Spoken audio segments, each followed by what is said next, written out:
Before it was a pirate island, it was a slaughterhouse. The men who hunted cattle here gave the world a word that would echo for centuries: buccaneer. And from this forgotten speck of land, one Welshman launched the raid that burned a city of gold. Welcome to Dead Man's Shore. I'm Jack, and today we're sailing to a place most people have never heard of. A small green island barely visible on a map, sitting just off the southwestern coast of what is now Haiti. Its name is Île à Vache. In French, that means Cow Island. And if you know anything about Caribbean history, you already know that the most dangerous places often have the most ordinary names. The Spanish were the first Europeans to take serious notice of this island. When they colonized Hispaniola, the large island shared today by Haiti and the Dominican Republic, they brought cattle with them. Over time, some of those animals escaped into the wild. They roamed across the southwestern peninsula of Hispaniola and out onto smaller islands nearby, including this one. By the early 1600s, Île à Vache was overrun with feral cattle and pigs, wandering through thick jungle with no one left to tend them. The Spanish didn't particularly care. They had bigger concerns: gold, silver, entire cities to build and defend across the Americas. A small jungle island full of wild cows wasn't worth their time. But someone else noticed it. Starting around 1625, French settlers began creeping onto the western edges of Hispaniola. They weren't soldiers, they weren't merchants. Most of them were landless, desperate men. Some former soldiers, some escaped servants, some sailors who'd simply run out of luck. They found the feral cattle, they found the pigs, and they got to work. They hunted the animals, butchered them, and smoked the meat over open wooden frames, using a method they had learned from the indigenous Arawak and Taino peoples of the Caribbean. In the Arawak language, these wooden smoking frames were called boucans. The French settlers adopted the technique and the word, calling themselves buccaneer, the men of the boucan. The word made its way into English as buccaneer. Not from pirates, not from ships, not from cutlasses, but from a smoking rack in a jungle clearing where rough men were curing beef and selling it to passing ships. Before buccaneers were the terror of the Spanish Main, they were running what was essentially a meat market on the western fringe of Hispaniola. Île à Vache sat perfectly at the edge of this world. Small enough to be overlooked, it had deep natural coves, particularly the sheltered bay on its northwestern side, which sailors would later call Ferret Bay. And it was dense with exactly the kind of resources that kept rough men alive: fresh water, wild food, and natural cover from the open sea. You could anchor there and not be seen from the main shipping lanes. You could spend a week patching a hull or resting a crew without the Spanish finding you. That was worth more than gold. The island's position also mattered geographically. It sat just south of Cape Tiburon, the southwestern tip of Hispaniola, which was one of the key departure points for any voyage heading toward the Spanish Main, the stretch of the South American coast where Spain kept its richest colonies. Ships going to Cartagena, Portobello, Panama, they all passed through these waters. Île à Vache was not off the beaten track. It was right next to it. As the 1600s wore on, the buccaneer of Hispaniola began to change. The Spanish launched campaigns to wipe them out, killing off the wild cattle and pigs they depended on. Without their herds, many of these hunters were forced to turn to other means of survival. They drifted toward the sea. They joined the growing community of privateers and pirates operating out of Tortuga, a nearby island that had become a well-known refuge for anyone who wanted to raid Spanish ships and live to spend the profits. The word buccaneer transformed with them. No longer just a hunter, but a seaman, a raider, an enemy of Spain. By the 1650s and 60s, Île Vache had become a quiet but useful part of this pirate network. It wasn't as organized as Tortuga to the north, or as prosperous as Port Royal in Jamaica, but it offered something those places sometimes couldn't: privacy, natural shelter, and a location far enough from Spanish patrols to feel safe. For the right kind of captain, ambitious, secretive, gathering his forces before a major raid, that was exactly what he needed. And one particular captain was exactly that kind of man.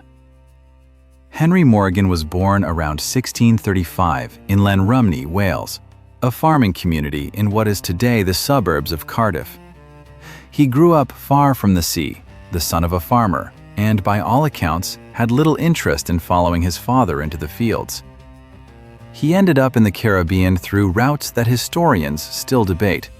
Some accounts say he came as an indentured servant to Barbados. Others suggest he enlisted as a soldier.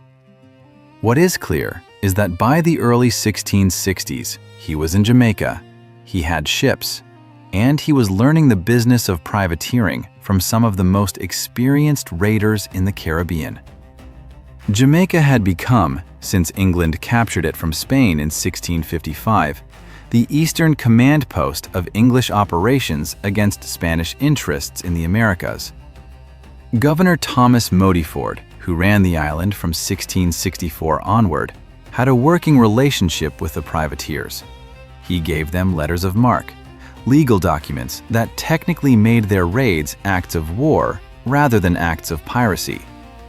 In return, they kept Spanish pressure off the island and brought plunder into Port Royal. It was a practical arrangement, and it turned Port Royal into the most prosperous and most lawless city in the Western Hemisphere. Morgan rose quickly in this world. He was charismatic and sharp, and he understood something many captains didn't: that the real money wasn't in taking individual ships at sea, but in organizing large-scale raids on Spanish coastal towns, where the accumulated wealth of entire regions sat waiting to be taken.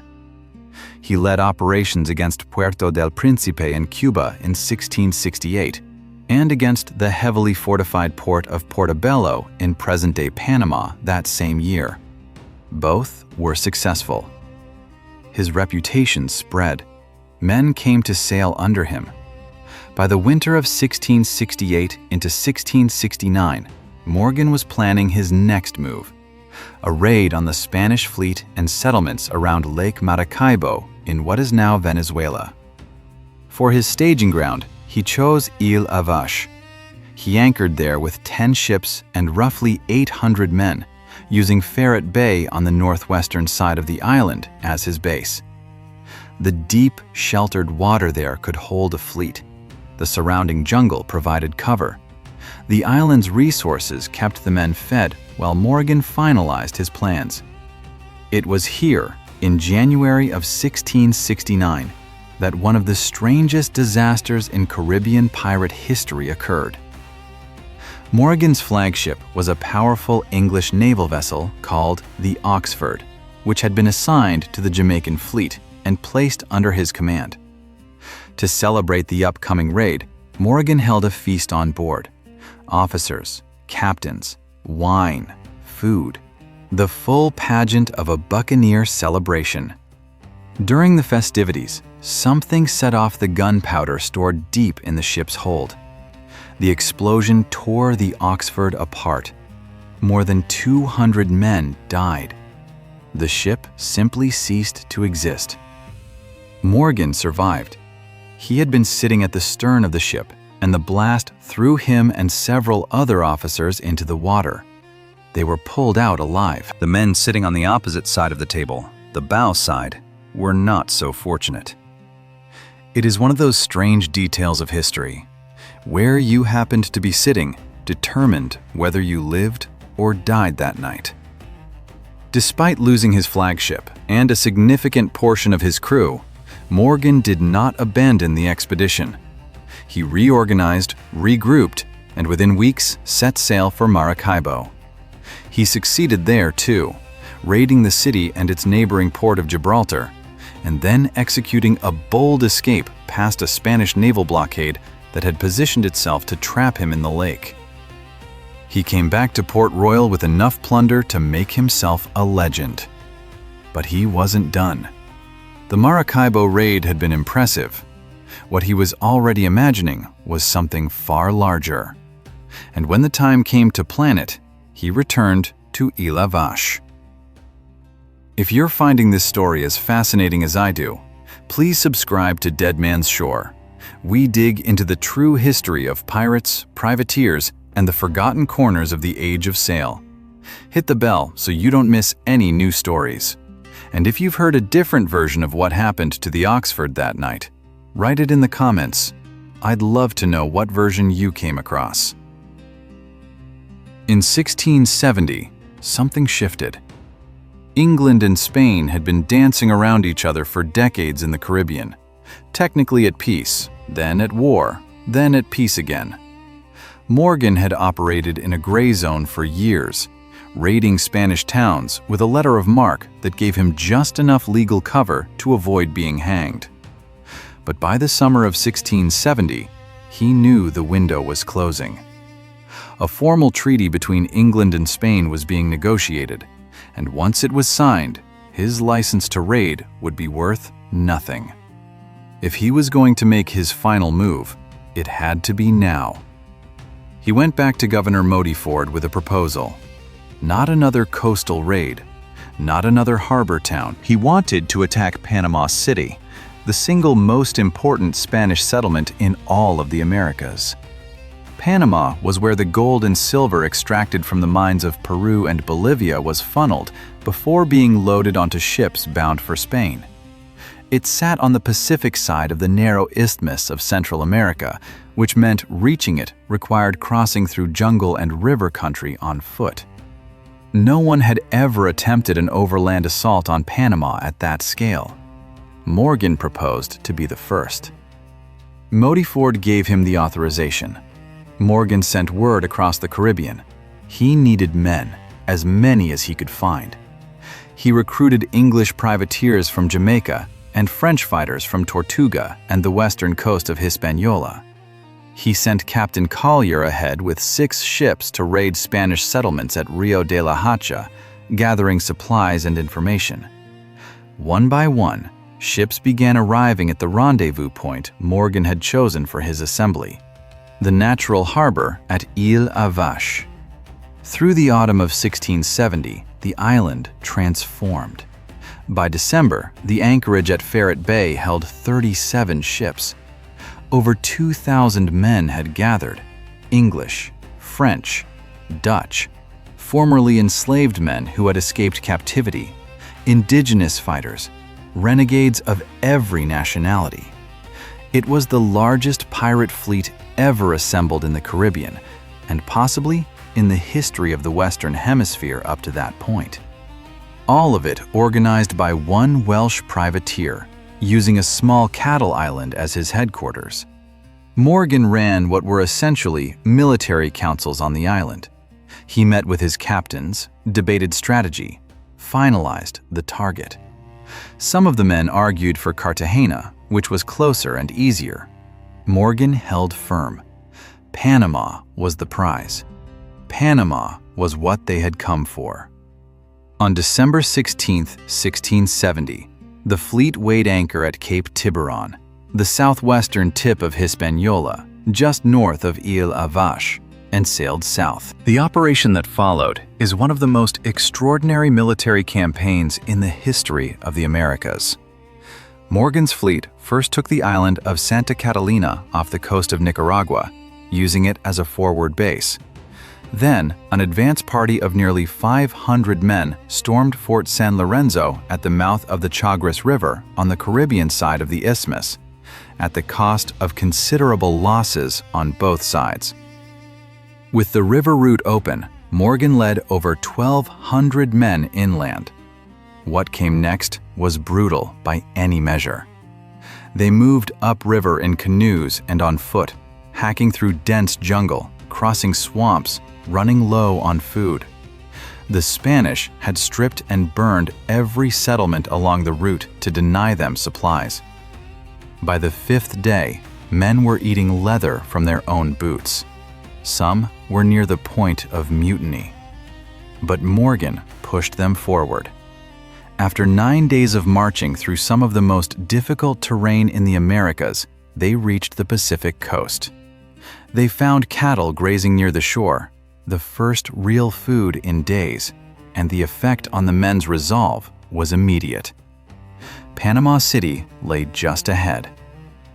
On January 27, 1671, Morgan's force met the Spanish defenders outside the city. The Spanish had assembled a substantial army, cavalry and infantry that outnumbered the privateers. But Morgan's men had already survived what the jungle threw at them. In the end, the Spanish line broke, a stampede of cattle adding to the chaos, and the privateers swept into the city. Panama City burned. Whether Morgan ordered it or the Spanish governor did it himself to deny the enemy the spoils, historians still argue this point.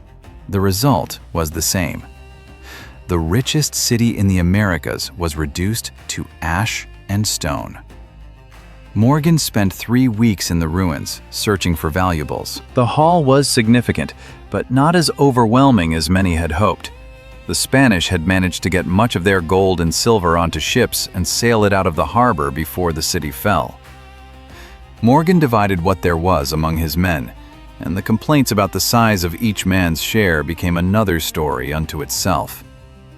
He returned to Jamaica in March of 1671. The fall of Panama City reached London at a deeply inconvenient moment. England and Spain had, in fact, signed a peace treaty in July of 1670, before Morgan had even assembled his fleet at Vache. The English government, under pressure from a furious Spanish king, had no choice but to act. Governor Modyford was arrested and sent to the Tower of London. Morgan was recalled to England in 1672 to answer for the raid. But Morgan was not a man easily broken by politics. He spent 2 years in London under a form of house arrest that was, by all accounts, remarkably comfortable. He cultivated allies at court, presented himself as a defender of Jamaica and English interests in the Caribbean, and argued that he had acted in good faith on the authority he'd been given. His defense worked. In 1674, King Charles II knighted him, Sir Henry Morgan.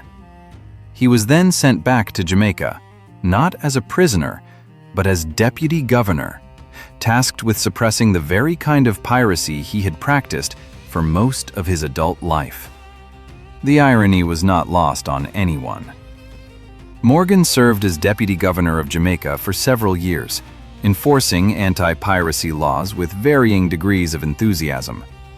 He had plantations, a home in Port Royal, and a reputation that had become more legend than man.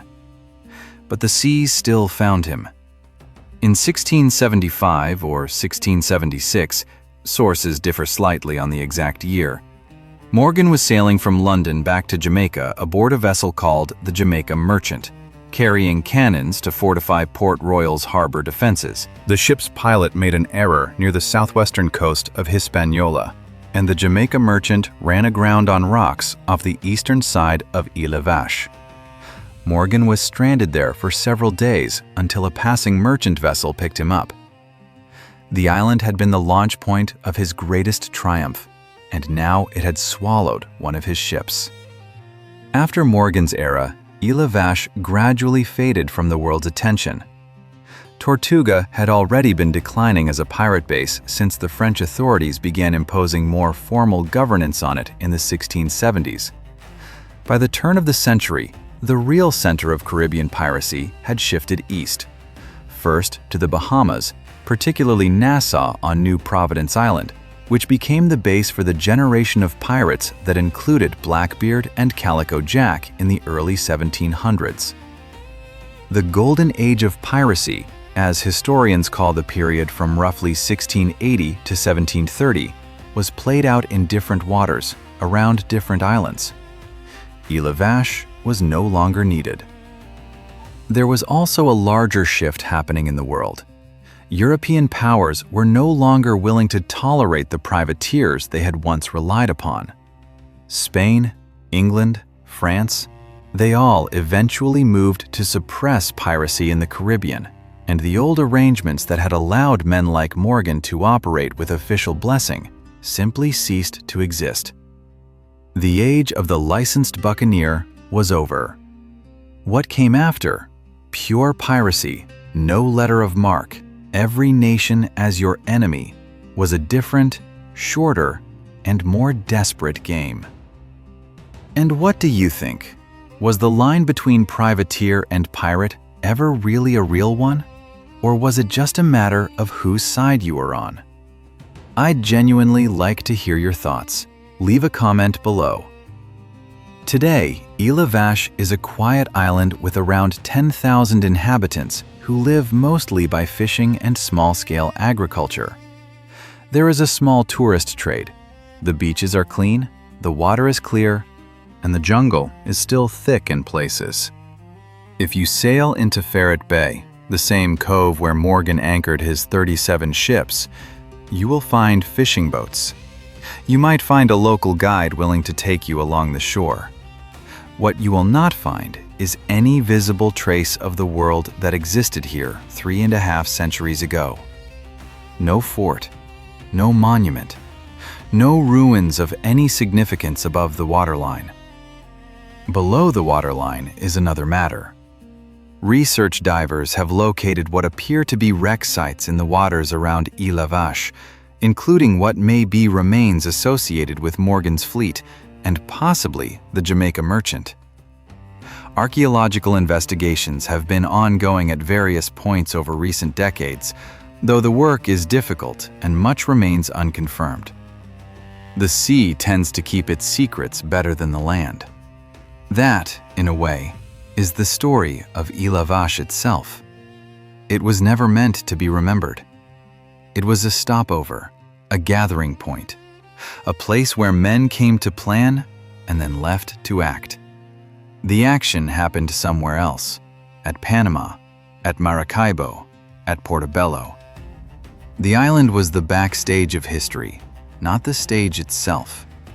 It was where the word buccaneer was given teeth, where the largest pirate fleet in Caribbean history came together, where a Welsh farmer's son sat in the wreckage of an exploded flagship and decided it wasn't enough reason to quit. Most of that is gone now. The cattle are gone. The buccaneers are gone. The fleet is gone. What's left is an island the size of a city neighborhood, where people fish and farm and go about their lives without thinking much about the strangers who sheltered here long ago. History doesn't always leave monuments. Sometimes it just leaves a name. Cow Island. Simple, plain, almost accidental. And behind that name, one of the most important chapters in the story of pirates in the Americas. Thank you for watching Dead Man's Shore. If this story reached you, please subscribe and share it. Every new viewer helps us keep digging into the true history of the Age of Sail. See you on the next voyage.